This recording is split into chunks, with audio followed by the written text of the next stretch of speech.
I want to begin this video, guys, by asking you a very simple question, and I require your honest answer. If Mount Kenya region could dump their own son, Uhuru Muigai wa Kenyatta, a man they voted for 3 times, a man they told us was ordained by God, if they could dump him, is there anything which can stop them or prevent them from dumping William Ruto? If you believe that Mount Kenya cannot dump William Ruto, please raise your hands. I want to count them. Because I was going through newspaper, just late edition of the People Daily, and there is a story there of Nyeri Governor Mutahi Kahiga. Mutahi Kahiga is claiming that there are people, some people in William Ruto's government who are actually out to sideline Mount Kenya. And I asked myself this simple question: who are these people who are out to sideline Mount Kenya? And to whose benefit? Then I opened that link, and let me just read a part of it. Nyeri County Governor Mutahi Kahiga has claimed that there are people in President William Ruto's government who are out to sideline Mount Kenya region. During the swearing-in ceremony of the County Executive Committee members of his government in Nyeri, Kahiga said that they had witnessed the sidelining as people were playing political thuggery against them. So who are these people playing political thuggery against Mount Kenya in Kenya Kwanza? The truth of the matter is that it will take Solomonic wisdom of William Ruto to heal the wounds caused by betrayal, which was witnessed yesterday. Rift Valley members of parliament ganged up against Mount Kenya candidates for the EALA. Then Mount Kenya ganged up and voted for their own sons. Kahiga is saying here that yesterday we looked in depth at the happenings in parliament during the East African Legislative Assembly nominee elections, and we saw what transpired. Basically, what happened yesterday opened their eyes, and I did a comprehensive analysis on this, and most people agreed with me. We want to say that we are going to walk together in this journey, and still we are not needed. We are not married to anyone who thinks he can take us around. You know, when Mutahi Kahiga can talk with authority the way he's talking, it means there's going to be trouble. And today also I saw the Nandi senator responding to Moses Kuria. You know, Moses Kuria had announced that the government will import 10 million bags of GMO food, maize, into the country. And Cherargei was countering Moses Kuria that that's not going to happen. So that alone, I also read the contest between Mount Kenya and the Kalenjin.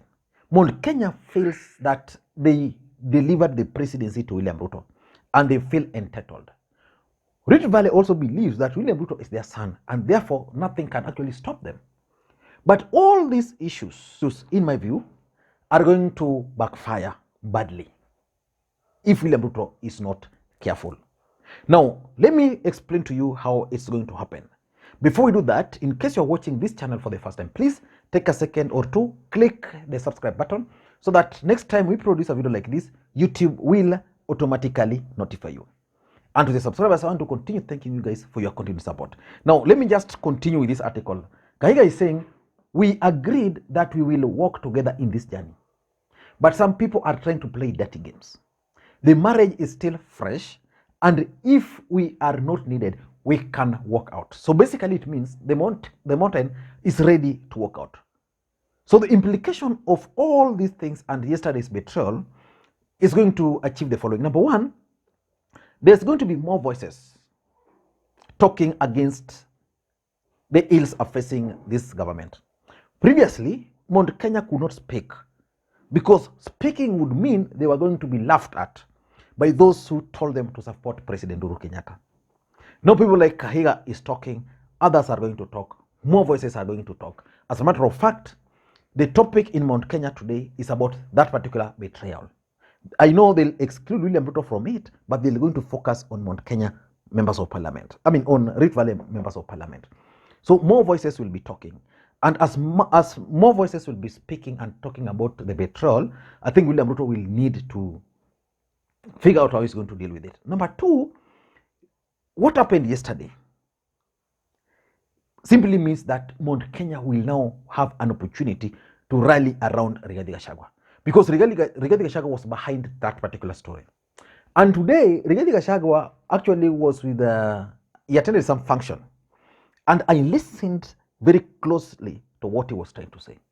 He was talking of Mount Kenya unity, and that they are not going to allow what happened to them in the last election to happen to them again, that they are going to go without mentoring other people. I listened to him. So please, I want you to also pay very close attention to what Rigathi Gachagua is actually saying in this particular clip, because for me, here's some coded message which is saying there. Our young leaders, and I want to give a commitment to the people of this region.